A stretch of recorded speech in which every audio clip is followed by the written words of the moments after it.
Assalamualaikum warahmatullahi wabarakatuh. Salam sejahtera ucapkan kepada pelajar-pelajar 4 aspirasi.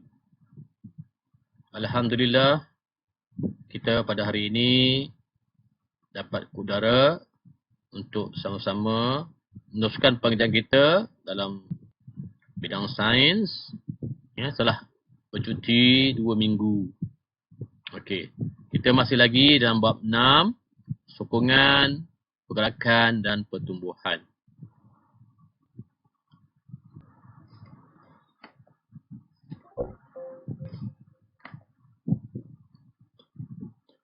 Okey, ingin saya mengingatkan kamu tentang jadual waktu sains bagi kelas 4 aspirasi. Okey, kita ada pertemuan pada 3 hari, Rabu, Khamis dan Jumaat. Okey, pada Rabu masanya 9.30 pagi sehingga 10.30 pagi. Ini untuk sesi PDP. Iaitu di sini saya akan berkongsi sama kamu nota-nota dan juga penerangan tentang topik-topik yang kita ingin belajar bersama. Okey.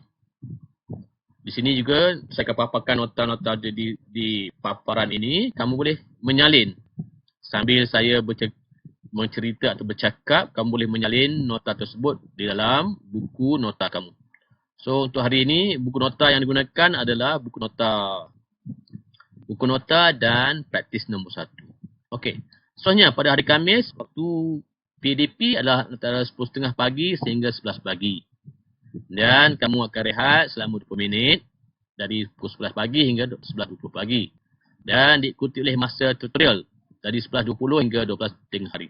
Waktu tutorial ini adalah waktu di mana kamu masih lagi dalam mood untuk belajar sains, tetapi kamu akan menjawab semua soalan-soalan yang cikgu berikan sama ada dalam buku teks ataupun buku modul.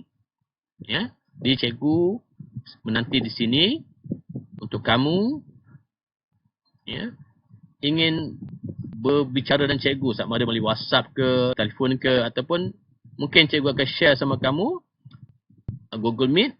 Kita boleh bersemuka untuk kamu bertanya apakah perkara-perkara yang kamu tak faham tentang soalan yang kamu ingin jawab itu.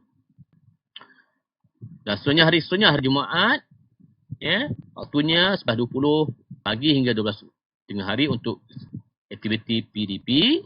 Diikuti daripada waktu tutorial daripada 12 tengah hari hingga 12 tengah hari. Okey. Di sini saya paparkan alamat email saya, muhammadkhairuddin.tajuarifin@gmail.com. Gunakan email ini untuk kamu mengirim apa-apa saja soalan tentang sains untuk kamu share ke dokumen ke sebagainya atau apa-apa hal. Okey. Jadi sukakan saya mengingatkan kamu ni apa yang telah kita belajar pada topik sebelum cuti dulu. Iaitu kita dah belajar topik 6.1, sokongan, pergerakan dan pertumbuhan haiwan. Okey.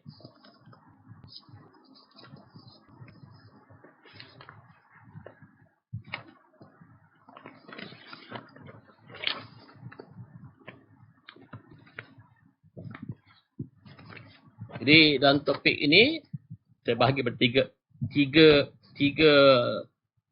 subtopik. Pertamanya menjelaskan contoh jenis sokongan pada haiwan. Ada rangka dalam, ada rangka luar, ada rangka hidrostatik. Dan seterusnya, cuba hubung kaitkan saiz rangka luar dengan pertumbuhan. Saiz rangka luar dengan pertumbuhan. Okey, contoh yang tunjuk. Ingat macam mana ketam. Dari kecil jadi besar. Ketam tu kulitnya kecil, keras Bagaimana dia boleh membesar? Apa proses yang dia ambil? Dia buat untuk memulihkan dia membesar. Okey, seterusnya. 6.1.3 menghubung kaitkan rangka hidrostatik dengan pergerakan.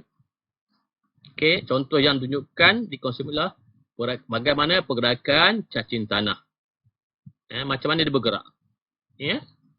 Okey, itu adalah dalam topik 6.11 ni. Okey, seterusnya diikuti oleh pada subtopik 6.1.4, menghuraikan fungsi rangka dalam bagi haiwan. Ya. Jadi yang dapat kamu di sini, kamu dapat tahu ada 3 jenis rangka dalam bagi haiwan. Ya, dan juga kamu dapat menerangkan ciri-ciri haiwan vertebrata darat. Ya, contohnya gajah, harimau, ya, dan sebagainya. Seterusnya menerangkan ciri-ciri haiwan vertebrata akuatik. Ya, macam ikan paus. Seterusnya menerangkan ciri-ciri haiwan burung. Ya, macam mana burung boleh terbang. Ya. Dan ada tulangnya yang dibuat oleh Allah Ta'ala macam itu. Bagaimana dengan mudahnya burung boleh terbang di angkasa raya. Okey.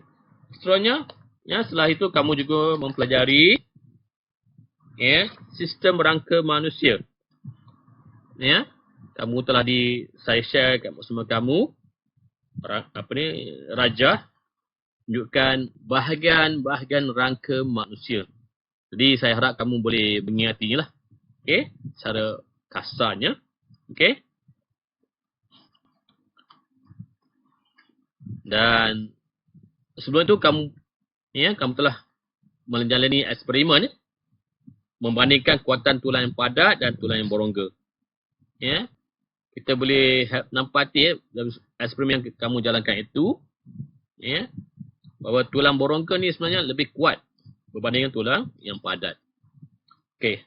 Dan setelah itu, ya, kamu juga mempelajari bagaimana mengaitkan sistem sokongan dengan faktor kestabilan haiwan. Ya. Di sini kamu dapat menyatakan apakah maksud kestabilan. Ya. Macam lihat jirafah, jirafah satu haiwan yang tinggi, macam mana dia tidak mudah tumbang. Okey. Soalnya apakah faktor yang mempengaruhi kestabilan. Ya. Dan menerangkan cara haiwan mengatasi masalah kestabilan. Ya. Ditunjukkan contoh bagi zirafah, kanguru, ya, macam mana mereka mengadaptasikan diri mereka untuk mencapai kestabilan. Jadi kalau kamu masih tak ingat, ulang kajilah, baca baliklah nota-nota yang diberi. So, nota-nota ni bukan terhad nota yang saya kongsi sama kamu. Kamu juga boleh menerkai dalam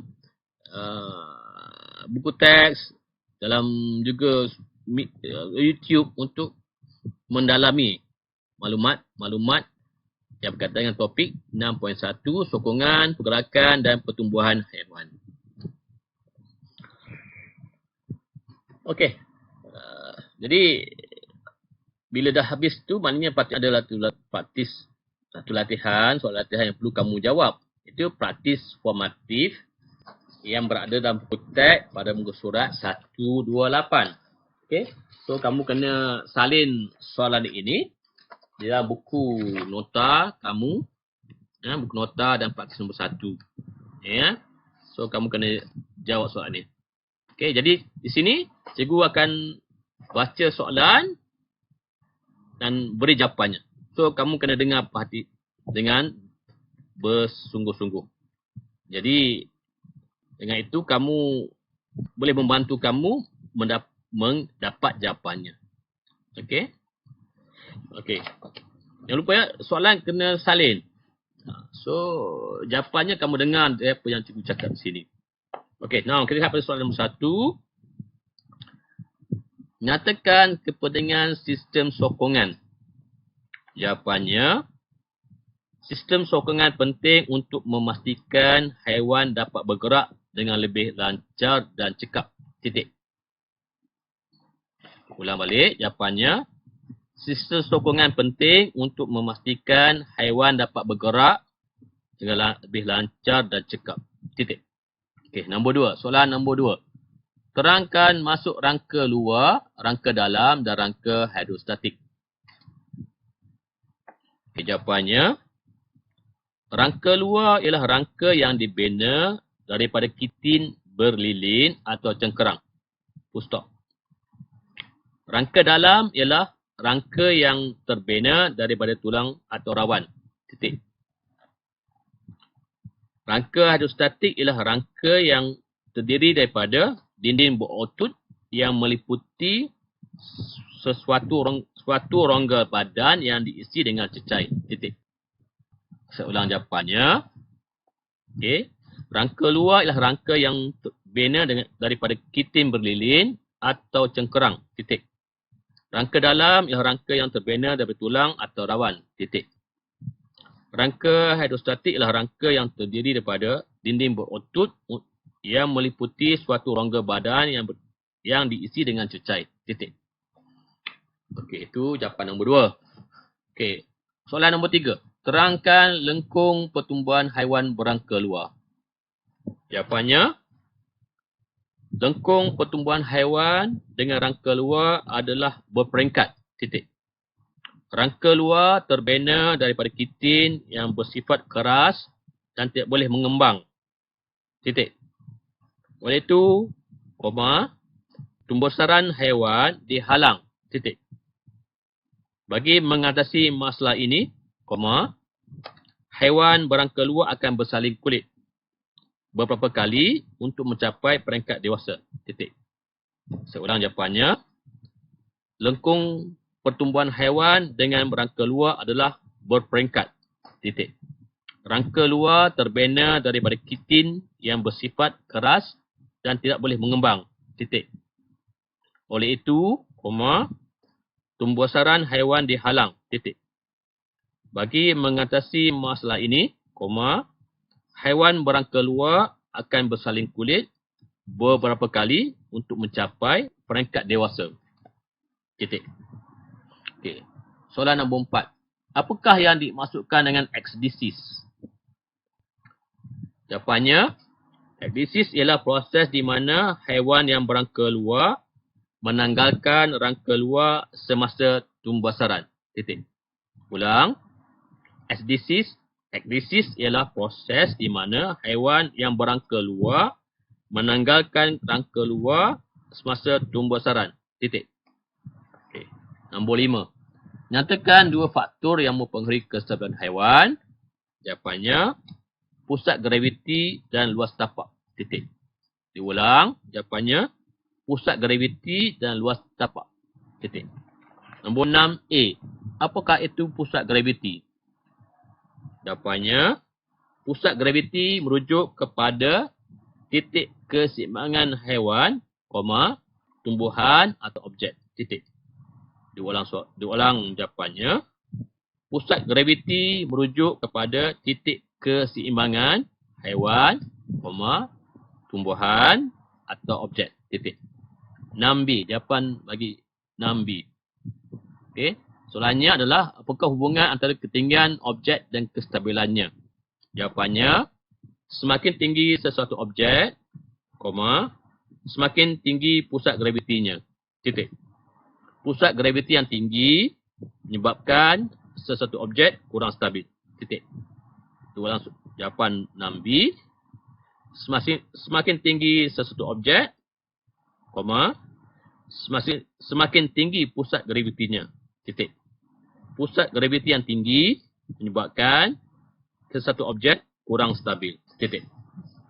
So, itu dia jawapan yang saya bacakan bagi soalan praktis formatif 6.1.